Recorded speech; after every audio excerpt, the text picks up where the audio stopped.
참으로 신실하신 우리 하나님 아버지, 우리의 어떠함과 관계없이 늘 우리를 사랑하여 주시고 또 항상 보호하고 인도하여 주심에 참으로 감사를 드립니다. 참 우리는 이러한 은혜를 받을 그러한 자격이 없지만 참 우리와 같은 죄인들을 먼저 사랑하시고 또 그리스도 안에서 자녀로 삼으셔서 또 한량없는 구원의 복을 누리게 하셨사오니 참 이러한 은혜가 무엇인지를 더 알게 하여 주옵시고 또 하나님께 합당한 찬양과 감사를 드리는 자들이 될 수 있기를 간절히 소원하옵나이다.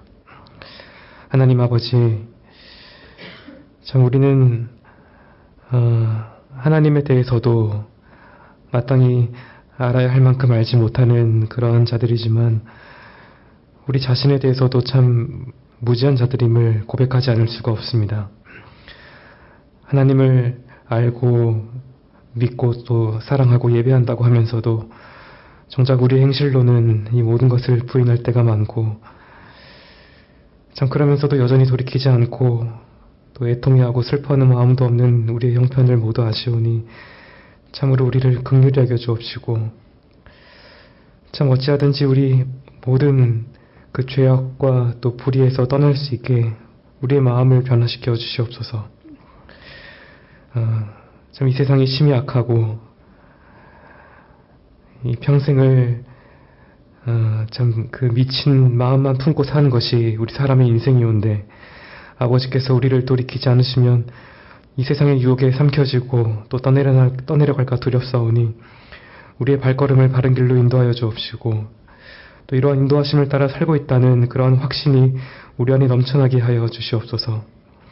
참 우리가 항상 성령 하나님을 의지하여서 우리 안에 있는 죄들을 죽이고 또 하나님을 가까이 하는 삶을 살게 하여 주옵시고 또 하나님께서 주시는 평안이 늘 우리 마음 가운데 머물게 하여 주시옵소서. 그래서 참 이 악한 세상에서 악을 악으로 갚지 말게 하옵시고 또 모든 것을 참 사랑 안에서 행할 수 있는 그런 참 진정으로 주님의 모습을 드러내고 주님만을 따를 수 있는 자들이 될 수 있게 은혜 베풀어 주시기를 간절히 소원합니다. 하나님 아버지, 참 이 시간에 우리의 영혼을 아버지께 의탁하오니 말씀과 성령으로 임자하여 주옵시고 또 친히 말씀하여 주셔서 무엇이든지 아버지의 뜻이면 그 뜻을 사랑하고 또 그 뜻에 순종하며 사는 은혜도 허락하여 주시옵소서. 그래서 우리 가운데 하나님의 나라가 임하고 또 그 안에서 늘 하나님을 영화롭게 하고 또 즐거워하는 자들로 살아갈 수 있게 인도하여 주시옵소서. 참 거룩하고 존귀하신 예수님의 이름으로 기도하옵나이다. 아멘.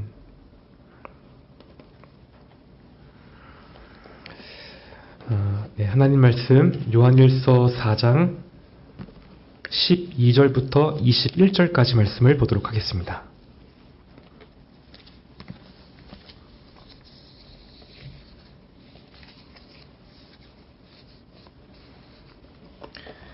네, 요한일서 4장 12절부터 21절까지 말씀입니다. 네, 한 절씩 교독하신 후에 마지막 절 함께 읽도록 하겠습니다.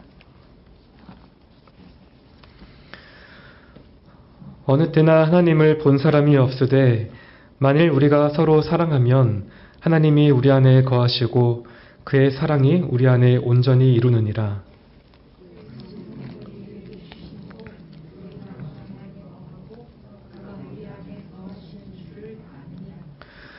아버지가 아들을 세상에 구주로 보내신 것을 우리가 보았고 또 증거하노니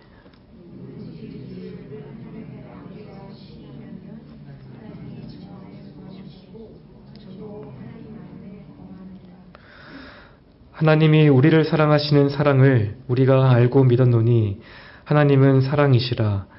사랑 안에 거하는 자는 하나님 안에 거하고 하나님도 그 안에 거하시느니라.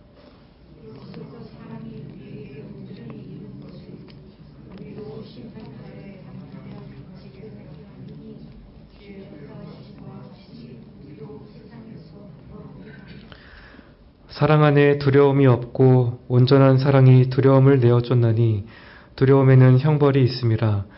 두려워하는 자는 사랑 안에서 온전히 이루지 못하였느니라.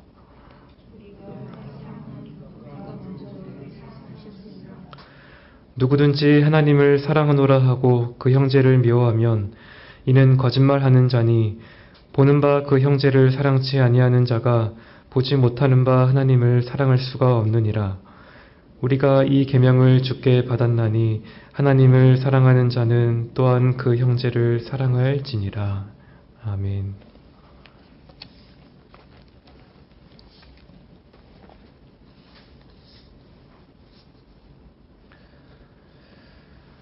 네, 마태복음 13장을 보면 우리가 잘 아는 한 가지 비유가 나옵니다. 이 주님께서 말씀하신 그 알곡과 가라지 비유인데요. 주님께서는 이 비유를 통해서 하나님 나라의 특징을 말씀하셨죠. 또 오늘날의 교회의 모습을 묘사하고 계셨습니다. 한 주인이 자기 밭에 좋은 씨를 뿌렸는데 이것은 세상에 복음의 진리로 심으신 참된 신자들, 진정한 그리스도인들을 의미합니다. 그런데 이 비유를 보면 원수도 와서 그 밭에 가라지들, 즉 의인들 틈에 악인들을 뿌리고 가버리죠. 문제는 알곡과 이 가라지, 이 밀과 가라지가 자라는 동안에는 겉모습이 구별하기가 힘들 정도로 아주 비슷하다라는 사실입니다. 이 생김새나 색깔이 거의 똑같아서 농부들조차도 쉽게 헷갈리고요. 또 추수 때가 가까이 와야만 점점 차이를 드러냅니다. 그리고 땅속에서 두 식물의 그 뿌리가 서로 엉켜 있을 수 있기 때문에 가라지를 막 뽑으면 알곡도 같이 뽑혀질 수가 있겠죠. 그래서 주님께서는 추수꾼들인 천사들을 보내실 때까지 기다려야 한다라고 하셨습니다. 마지막 심판의 날이 오면 그때 하나님께서 알곡과 가라지를 가려내실 것입니다. 이처럼 교회 안에서 이 참된 그리스도인과 이 거짓된 그리스도인들이 항상 함께 있어 왔습니다. 앞으로도 그럴 것이고요. 또 때로는 이 두 부류를 구별하기가 어려울 거라고 그렇게 말씀하셨죠. 그러면 교회가 감당해야 하는 중요한 사명이 무엇일까요? 사람들이 이 구원이라고 하는 가장 중요한 이 문제를 돌아보게 만들고 구원에 대한 확신을 갖게 하는 겁니다. 여러분께도 이런 그런 확신이 있으신가요? 교회에서 말하고 있는 그 복음이 무엇인지, 그게 왜 나에게 복음이 되는지를 설명할 수가 있고, 또 어떤 근거로 구원의 확신을 갖고 있는지 말할 수 있다면 그 사람은 참 복되다고 할 수 있습니다. 하지만 어떤 사람들은 전혀 회심하지 않았는데도 자신이 회심을 한 것처럼 평생 착각하면서 그렇게 살아갑니다. 마지막 날에 주님을 간절히 부르지만 주님께서 나는 너희를 전혀 알지 못한다 라고 하시는 그 부류에 속하는 자들이죠. 왜 이런 일들이 생기는가 하면 주님께서 두신 이 교회에 점점 이 교회 안에서 자신의 신앙 고백이 진실한지 점검하는 일에 큰 관심을 갖지 않습니다. 왜 당신이 구원을 받았냐고 그렇게 생각합니까? 라고 이렇게 물으면 그것을 일종의 어떤 모욕처럼 그렇게 생각을 합니다. 내가 그리스도를 인정하니까 그것만으로는 충분하다고 그렇게 생각하는 거죠. 하지만 사탄은 언제나 알곡 사이에 가라지들을 뿌리기 때문에 가라지들도 자신이 알곡이라고 생각을 합니다. 그래서 교회는 복음을 올바르게 전하고 사람들에게 자기를 점검하라고 그렇게 말해야 합니다. 바울이 말한 것처럼 너희가 믿음 안에 있는지 스스로 점검하라 라고 그렇게 말해야 하는 거죠. 사도 요한이 이 요한 1서를 쓴 목적 중에 중요한 한 가지도 바로 여기에 있습니다. 5장 13절에서 말한 것처럼 내가 하나님의 아들의 이름을 믿는 너희에게 이것들을 쓴 것은 너희가 영생을 소유하고 있다는 것을 알게 하려는 것이라고 합니다. 여기에는 단순히 믿는다고 그렇게 하는 것만으로는 충분하지 않다라고 하는 그런 의미도 있다고 보입니다. 모두가 예수 그리스도를 믿는다라고 하지만 과연 그것이 머리로 동의하는 그런 수준에 머물러 있는 것인지 아니면 정말 영생을 가져다 주는 믿음인지를 살펴봐야 한다는 것이죠. 그러나 동시에 이 요한 1서는 은혜롭고 위로를 주는 책이기도 합니다. 하나님의 자녀들도 끊임없는 연약함과 죄성 때문에 이 구원에 대해서 종종 의심할 때가 있습니다. 어떻게 하면 하나님이 내 안에 계시다는 걸 확신할 수 있을까? 내가 스스로에게 속고 있는 건 아닐까 하는 그러한 의문들이 생길 때가 있죠. 그래서 요한은 이런 자들에게도 확신을 주고자 합니다. 또 누구보다도 우리 하나님 아버지께서 우리에게 이것을 참으로 원하십니다. 하나님께서는 그분의 자녀들이 어떤 구원의 불확실함 속에서 두려워하고 또 고아처럼 방황하기를 원치 않으십니다. 그분과의 관계에서 흔들리지 않은 확신과 평안을 누리기를 원하시는 거죠. 오늘 본문에서 요한은 구원의 확신을 점검하는 그런 내용을 다루고 있습니다. 이 내용들이 앞에서도 여러 번 잠깐씩 언급했던 그런 내용들인데요. 다시 살펴보진 않겠지만 몇 가지 교리적인 그런 시험이 있었습니다. 예를 들어서 나는 죄가 없다라고 하며 자신을 그렇게 속이는 게 아니라 죄 가운데 있는 인간의 비참한 현실을 인정해야 하고요. 또 예수 그리스도에 대해서도 올바른 관점을 가져야 한다라는 거죠. 하지만 이런 교리적인 시험 말고도 또 도덕적인 시험이 있습니다. 아무리 말로 하나님과 교제한다 하고 내가 하나님을 알고 있다, 하나님 안에 거하고 있고 빛 가운데 있다라고 해도요. 또 정작 삶에서는 계속 죄에 머물려 하고 계명을 따라 살지 않으면 요한은 그런 자들이 어둠에 속해 있다라고 말합니다. 또 하나님의 자녀라고 하면서 세상을 사랑한다면 그 사람 안에는 아버지의 사랑이 없다라고 그렇게 말했습니다. 그리고 요한이 또 한 가지 중요한 기준을 말했는데요. 바로 형제를 향한 사랑입니다. 누구든지 형제를 사랑하면 그 사람은 곧 하나님의 자녀이고 하나님이 그 안에 계시다는 사실을 확신할 수 있다는 겁니다. 그러면 이 형제를 사랑하는 게 어떤 점에서 구원의 확신을 갖게 하는가 할 때에 오늘 본문에서 요한이 몇 가지 이유를 말하고 있습니다. 먼저 13절부터 보시면요. 요한이 이렇게 말합니다. 그의 성령을 우리에게 주심으로 우리가 그 안에 거하고 그가 우리 안에 거하시는 줄을 아느니라. 앞에 12절에서 요한이 우리가 서로 사랑하면 하나님이 우리 안에 거하신다라고 했습니다. 그리고 방금 13절에 따르면 이 사실은 성령의 내주하심을 통해서 알게 된다라고 합니다. 즉 형제 사랑이 왜 구원의 확신을 주는가? 그 첫 번째 이유는 하나님께서 성령으로 우리 안에 계시다는 걸 보여주는 증거이기 때문이라는 것입니다. 어떤 분들은 이렇게 질문합니다. 내가 성령을 받았다는 것을 어떻게 알 수 있습니까? 성령님은 눈에 보이지 않는데 내가 구원받았다고 어떻게 확신할 수 있습니까? 라고 묻습니다. 사실 주님께서는 요한복음 3장에서 성령의 역사가 바람과 같다라고 하셨죠. 바람이 어디에서 오고 어디로 가는지 알지 못한 것처럼 성령으로 난 자도 그러하다. 그저 소리만 들을 수 있을 뿐이라고 하셨죠. 오직 그 바람이 지나간 그 영향과 결과만 알 수 있을 뿐이라고 하셨습니다. 그런데 어떤 사람들은 이러한 성령의 그 임재를 잘못된 곳에서 찾으려고 했습니다. 예를 들어서 귀에 들리는 어떤 음성이나 신비한 환상 같은 걸 추구하는 경우가 있고요. 또 어떤 사람들은 성령을 받을 때에 어떤 극적인 체험을 해야 한다라고 그렇게 생각합니다. 실제로 어떤 성경이나 또 교회 사례를 보면 분명 이런 사례들이 있습니다. 그래서 성령께서 역사하시면 반드시 정서적으로나 어떤 극적인 강렬함이 있어야 한다라고 그렇게 믿는 거죠.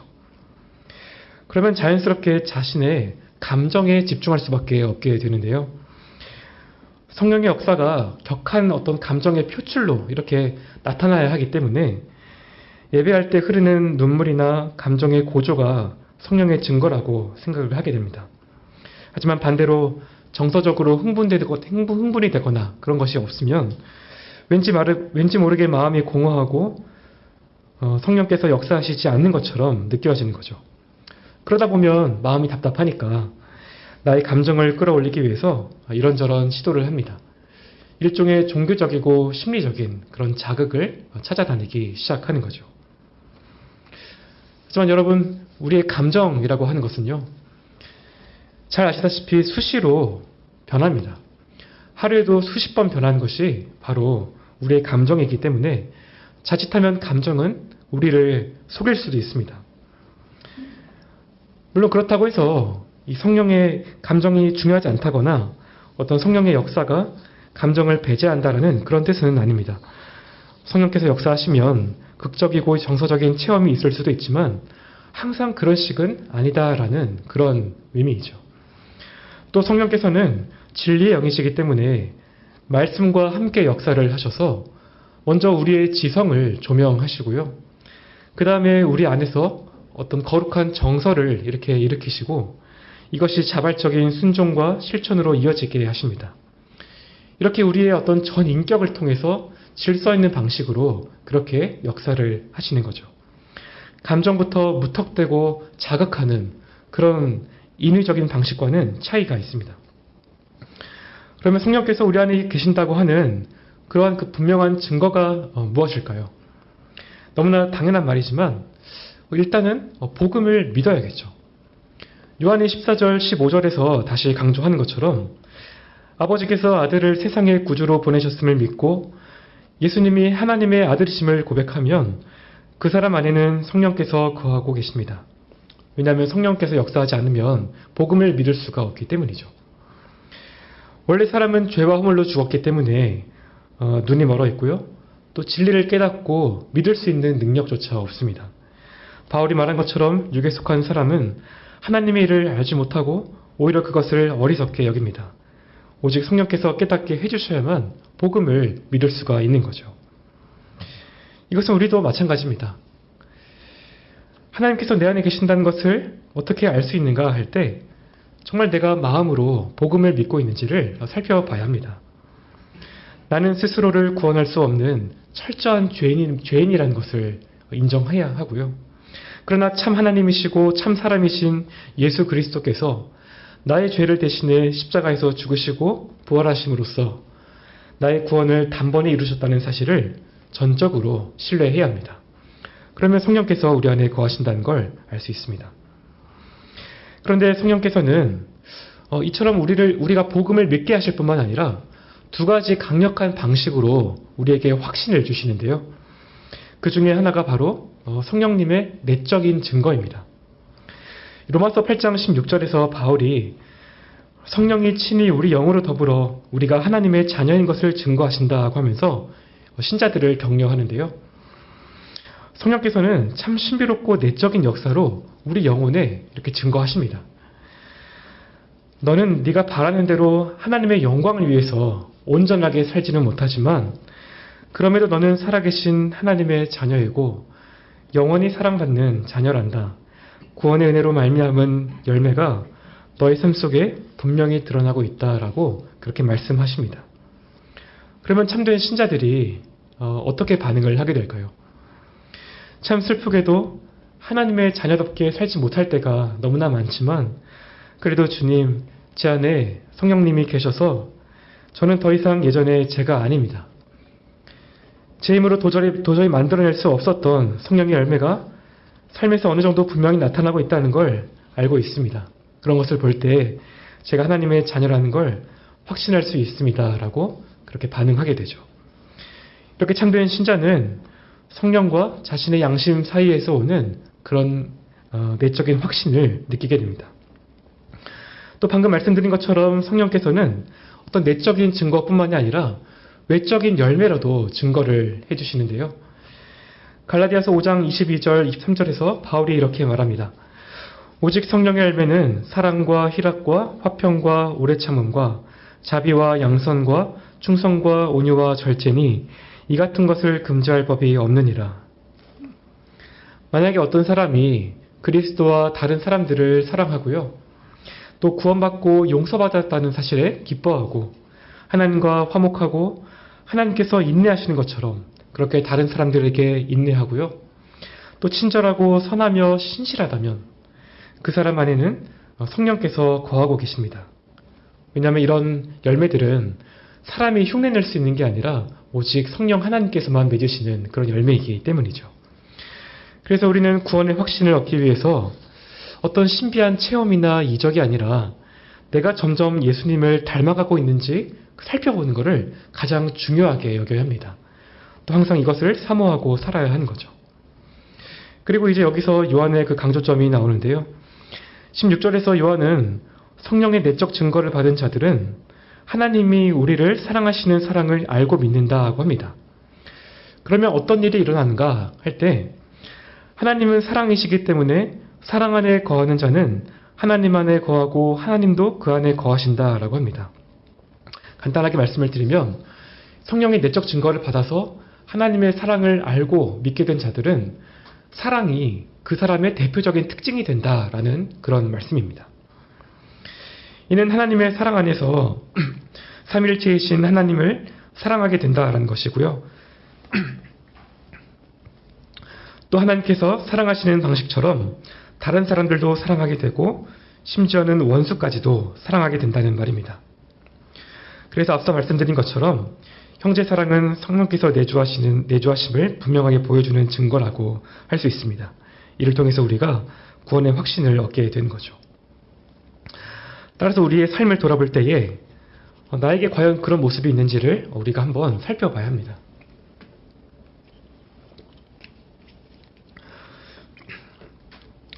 물론 우리가 참 하나님께서 원하시는 정말 그 높은 수준의 만큼 마땅히 해야 할 만큼 그렇게 살지는 못하지만 우리의 안에 있는 그 사랑을 계속해서 다른 사람들에게 흘려보내려고 그렇게 애를 써야 하고요. 나의 죄악된 본성을 꺾으려고 하고 잘 안 되더라도 다시 은혜를 구하면서 끝까지 사랑하려는 모습이 나타나고 있는지를 살펴봐야 합니다. 만약 그런 모습이 내 삶에 나타나고 있다면 나는 하나님의 자녀라고 확신할 수 있습니다. 둘째로 형제 사랑이 구원의 확신을 주는 이유는 이 사랑이야말로 보이지 않는 하나님을 증명하는 확실한 증거이기 때문입니다. 좀 전에 살펴본 것은 조금 개인적이고 내면적인 차원에서의 증거라고 한다면 이 두 번째 이유는요, 좀 공동체적이고 선교적인 그런 측면에서의 증거라고 할 수 있는데요. 22절에서 요한은 어느 때나 하나님을 본 사람이 없으되 만일 우리가 서로 사랑하면 하나님이 우리 안에 거하시고 그의 사랑이 우리 안에 온전히 이룬다고 합니다. 성경은 아무도 하나님을 본 사람이 없다라고 말합니다. 왜냐하면 하나님께서는 영이시기 때문이죠. 하지만 이 세상 사람들은 항상 어떤 증거를 요구합니다. 하나님이 정말 살아계시다면 내 눈앞에 한번 증거를 보여봐라. 그러면 내가 믿겠다라는 겁니다. 여러분께서도 전도하실 때나 또 이 불신자들과 대화할 때 한 번쯤은 그런 말들을 들어보셨을 텐데요. 그때 그 사람을 설득하기 위해서 그 나름대로의 어떤 답변을 하셨을 겁니다. 예를 들어서 어떤 우주의 어떤 정교함이라든지 또 창조의 신비를 통해서 하나님의 어떤 존재를 변증할 수도 있겠죠.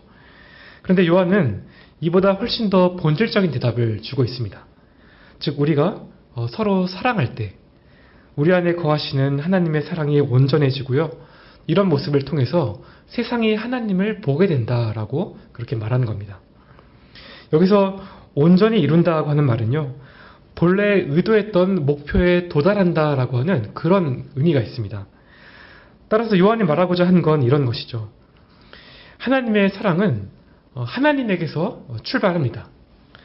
그리고 십자가를 통해 나타난 그 사랑을 성령께서 죄인인 우리 마음 가운데 이렇게 부어주시는데요. 하지만 이 사랑이 우리 안에만 머물러 있도록 그렇게 되어 있지 않습니다.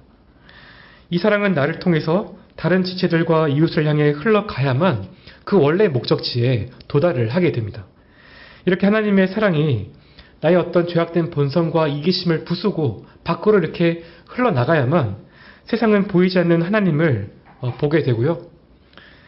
이런 방식으로 하나님의 사랑이 가장 온전한 어떤 표현을 찾게 된다라는 거죠. 그래서 예수님께서도 다락방에 모인 제자들에게 내가 너희를 사랑한 것 같이 너희도 서로 사랑하라. 너희가 서로 사랑하면 이로써 모든 사람이 너희가 내 제자인 줄 알리라 하고 그렇게 말씀하셨던 것입니다. 이런 사랑이 세상 앞에서 얼마나 강력한 증거가 되는지를 잘 보여주는 한 사건이 있습니다. 16세기 초에 그 제네바라고 하는 도시에서 이 끔찍한 흑사병이 돌았습니다. 이 흑사병이 너무 치사율이 높았기 때문에 이렇게 흑사병에 걸린 환자들을 한 병동에다가 다 이렇게 몰아넣고 격리를 시켰는데요. 문제는 그 죽어가는 환자들을 영적으로 이렇게 돌보고 설교도 해줄 그 목회자를 구하는 게 너무나 힘들었다는 겁니다. 시의회에서 요청을 했지만 사실 목사회 그 안에서도 전염병에 걸릴까봐 두려워하고 좀 무서워했던 그런 일들이 있었던 거죠.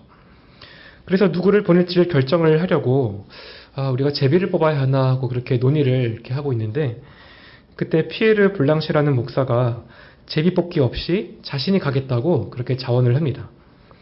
그리고는 가서 환자들을 헌신적으로 돌봤는데 결국에는 흑사병에 걸려서 죽고 말았죠. 그런데도 전염병은 계속되고 있었습니다. 그래서 시의회가 이 블랑시 목사를 대신할 후임 목사를 다시 요청을 하는데요. 이때도 마티에 드 제네스똥이라는 목사가 그 뒤를 이어서 병동에 들어갑니다.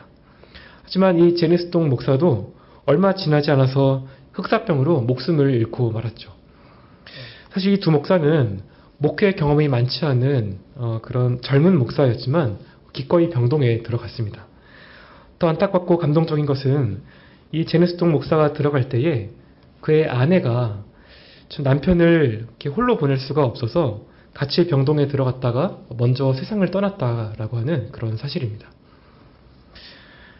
여러분, 만약에 내가 이렇게 흑사병에 걸려서 고통 중에 다 죽어가고 있을 때에 어떤 목회자가 와서 가족도 죽음도 다 뒤로 하고 병동의 문을 열고 이렇게 들어올 때에 그때 그거를 보는 우리의 마음이 어떨까요? 그 목사님에게서 무엇을 보게 될까요? 인간의 본성으로는 도저히 불가능한 그런 희생을 하는 목회자의 모습을 통해서 눈으로는 볼 수 없는 하나님의 살아계심과 그 사랑을 눈으로 똑똑히 보게 될 것입니다.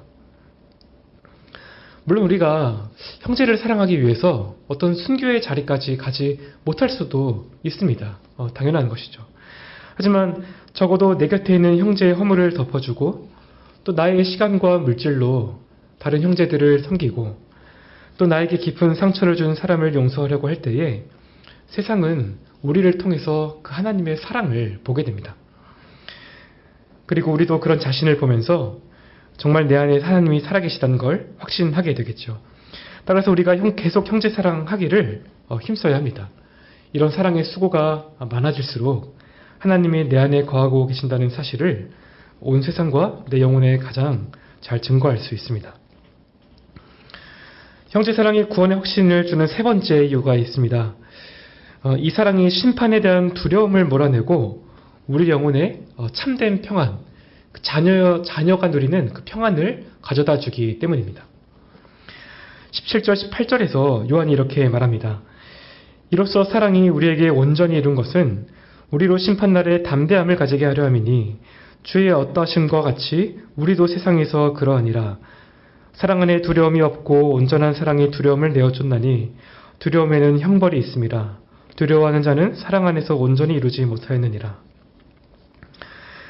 이제까지 형제 사랑은 성령께서 내주하시는 내적인 증거이고 또 보이지 않는 하나님을 나타내는 가시적인 증거라는 걸 살펴봤습니다.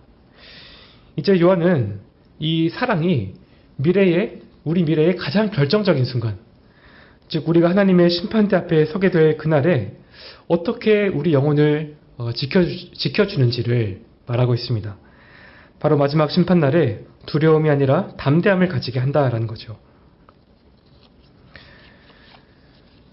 여러분, 그 사람에게 있어서 가장 근원적이고 두려운 그런 공포가 무엇일까요?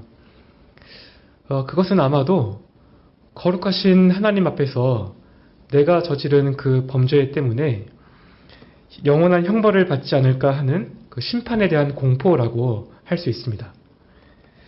저도 중학교 때 어느 한 수련회에 참석을 했다가 그날 그 목사님께서 그 지옥에 대한 설교를 너무 무섭게 하시는 바람에 이제 그날 거의 뜬 눈으로 밤을 새야 했던 그런 적이 있었는데요.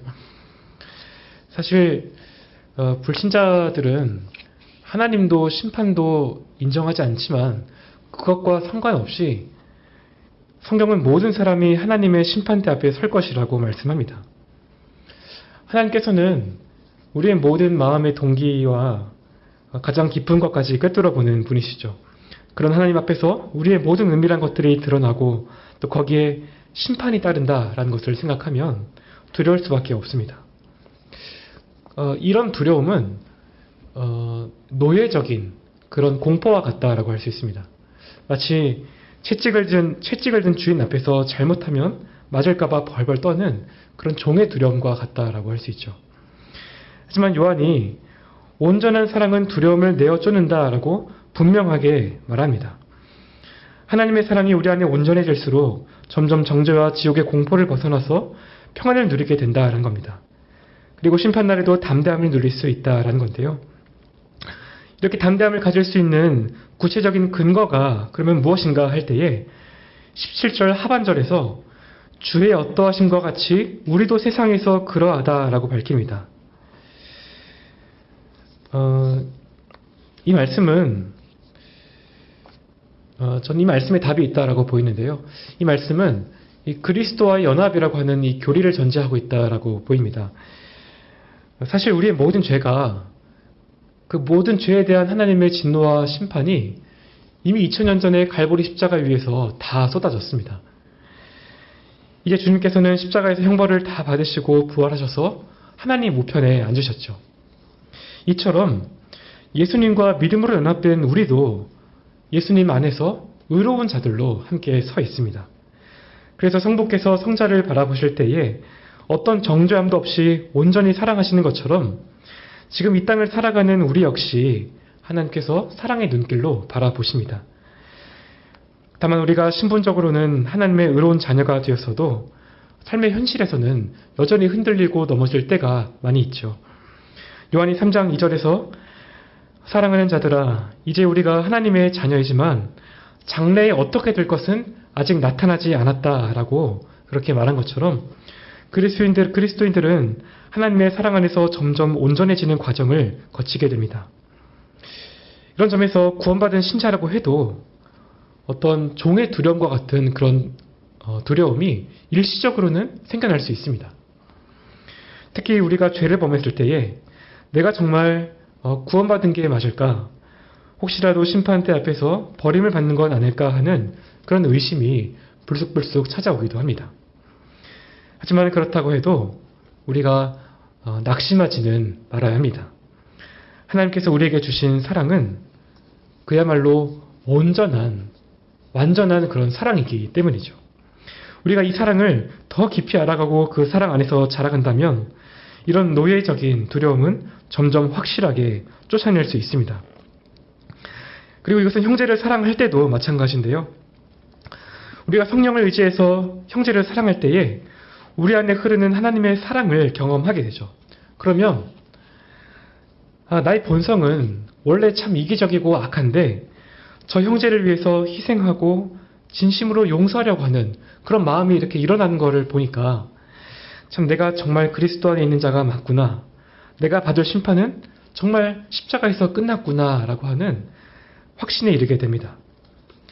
이 사랑의 그 열매가 우리 마음 가장 깊숙이 있는 그 마지막 정죄의 두려움까지 몰아내고 자녀가 누리는 참된 평안을 가져다 주는 거죠. 마지막 19절부터 21절에 나타난 네 번째 이유는 전체의 요약이라고 할 수 있는데요. 우리가 사랑함은 그가 먼저 우리를 사랑하셨습니다. 누구든지 하나님을 사랑하노라 하고 그 형제를 미워하면 이는 거짓말하는 자니 보는 바 그 형제를 사랑치 아니하는 자가 보지 못하는 바 하나님을 사랑할 수가 없느니라. 우리가 이 계명을 주께 받았나니 하나님을 사랑하는 자는 또한 그 형제를 사랑할지니라. 이제까지 요한이 구원을 확신하는 데 있어서 형제 사랑이 얼마나 중요한지를 말했습니다. 그런데 이렇게 중요한 형제 사랑의 모습이 없다라고 한다면 아무리 하나님을 사랑한다고 해도 그것은 새빨간 거짓말이라고 그렇게 결론을 짓고 있는 거죠. 그러면 당연히 구원의 확신을 갖기도 어려울 것입니다. 이런 사실을 강조하기 위해서 요한이 사용하는 논리가 있습니다. 여러분, 우리가 하나님을 우리가 형제를 사랑해야 하는 건 하나님께서 우리를 먼저 사랑하셨기 때문이죠. 우리가 원수 되었을 때에, 영적으로 아무런 자격이 없을 때에 하나님께서 우리를 먼저 무조건적으로 사랑을 하셨습니다. 그런데 그 엄청난 은혜를 받았다고 하면서 정작 내 곁에 있는 형제를 미워하고 용서하지 않는다면 그것은 완전히 모순이라고 말을 하는 겁니다. 보는 바 그 형제를 사랑치 아니하는 자가 보지 못하는 바 하나님을 사랑할 수가 없느니라. 물론 어떤 사람들이 이렇게 말을 할 수 있습니다. 나는 저 형제를 사랑한 것보다 하나님을 사랑한 게 더 쉽습니다. 라고 말하는 거죠. 이 문제를 가지고 우리끼리 이렇게 투표를 한다면 아마 대다수의 사람들도 하나님을 사랑하는 게 더 쉽다라고 그렇게 말할 것 같습니다. 그 이유는 간단하죠. 하나님은 완전하시고 언제나 나를 사랑해 주시지만 사람은 어떻습니까? 사람은 불완전하고 항상 나를 사랑해 주지는 않죠. 게다가 우리 주위에는 나랑 성격이 잘 맞지 않는 그런 사람들도 항상 이렇게 있고요. 또 심지어는 원수와 같은 사람들도 있습니다. 그래서 요한의 이런 말이 참 우리의 어떤 현실적인 고민과는 잘 맞지 않는 것처럼 그렇게 보입니다. 하지만 요한이 볼 때 사람을 사랑하는 것보다 하나님을 사랑하는 게 훨씬 더 어렵습니다. 일단은 당장 내 눈에 보이고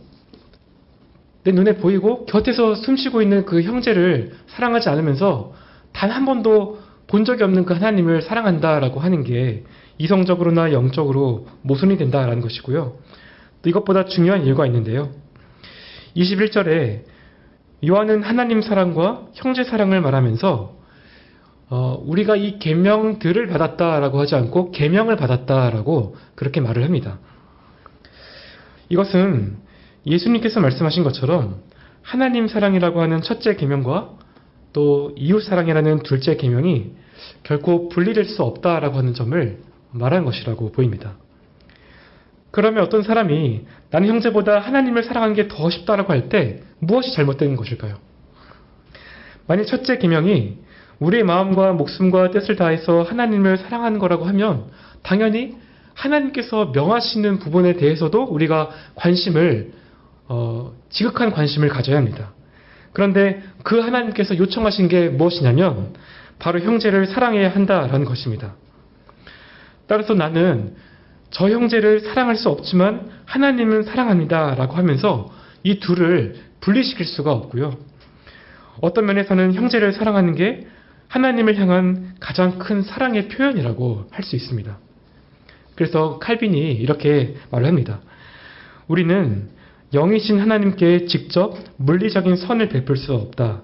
그래서 하나님께서는 자신의 형상을 부여받은 이웃을 우리 곁에 두셔서 우리가 하나님께 드리고 싶은 그 사랑과 감사를 눈에 보이는 이웃을 섬김으로써 증명하게 하셨다. 이렇게 볼 때 우리가 어떤 자세로 우리 형제들을 사랑해야 할까요? 단순히 나에게 잘해주고 또 나와 성격이 잘 맞고 내 마음에 드는 사람만 사랑하는 건 이방인이나 세리도 다 하는 거라고 말씀을 하셨습니다. 우리는 하나님께서 원수되었던 나를 먼저 무조건적으로 사랑해 주신 것처럼 그렇게 사랑을 해야 합니다. 우리 스스로 할 수 없지만 십자가의 은혜를 의지하면 나에게 상처를 주고 또 때로는 도저히 용납하기 힘든 지체들까지 품어낼 수 있습니다. 이게 처음엔 당연히 어렵고요. 그리고 참 길고 지난한 그런 싸움이 될 수도 있습니다.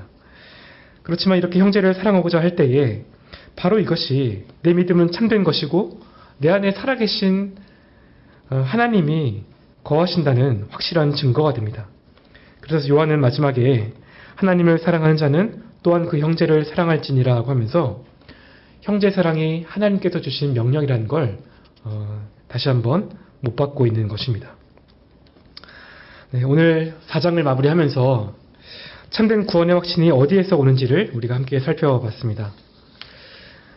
앞에서 말씀드린 것처럼 구원의 확신은 그저 감정적인 흥분이나 입술의 고백이 아니라 사랑의 실천에 있습니다. 형제의 사랑은 우리 안에 거하시는 성령님을 증거하고요. 보이지 않는 하나님을 세상에 보여주고 마지막 심판 때에도 담대함을 얻게 합니다. 그리고 이런 것들을 통해서 우리가 구원의 확신을 얻게 됩니다. 물론 형제를 사랑하는 일에서 우리 중에 아무도 완전한 자가 없습니다. 오히려 여전히 허물이 많고 온전히 용서하지 못하는 나의 좁은 마음을 볼 때에 깊은 찔림과 무거움이 찾아올 때가 사실은 더 많이 있죠. 하지만 주님께서 우리에게 우리의 완전함을 요구하지 않으십니다.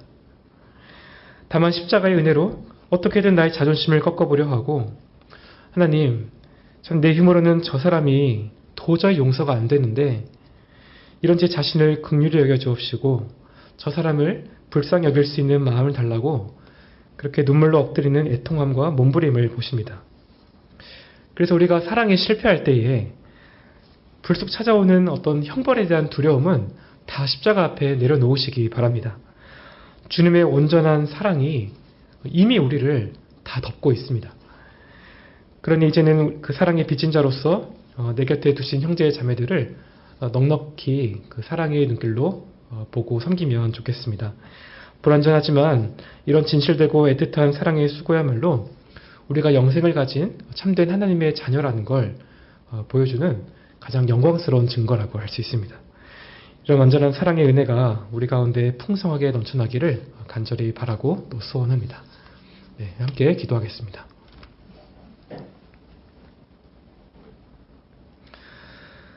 하나님 아버지, 참 오늘 말씀을 통해서 우리에게 베풀어 주신 그 크고 완전하신 사랑을 다시 기억하게 하시고 또 다시 그 사랑을 바라볼 수 있게 해주시오니 참 감사합니다.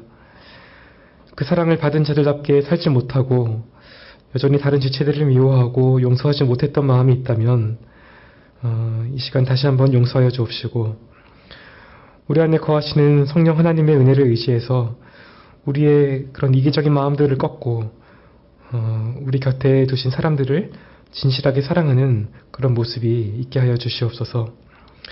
또 이런 사랑의 열매가 우리 안에 풍성해져서 하나님의 자녀라는 참 그 평안과 구원의 확신을 누리며 살게 하여 주옵시고 또 이 세상을 향해서도 하나님을 참 증거하는 영광스럽고 복된 사명을 잘 감당할 수 있게 하여 주시옵소서.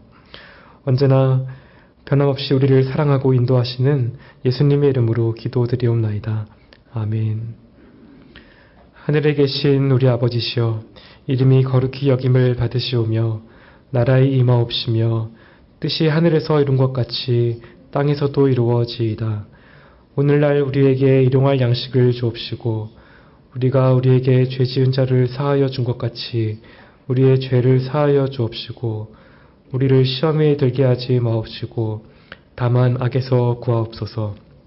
대개 나라와 권세와 영광이 아버지께 영원히 있사옵나이다. 아멘.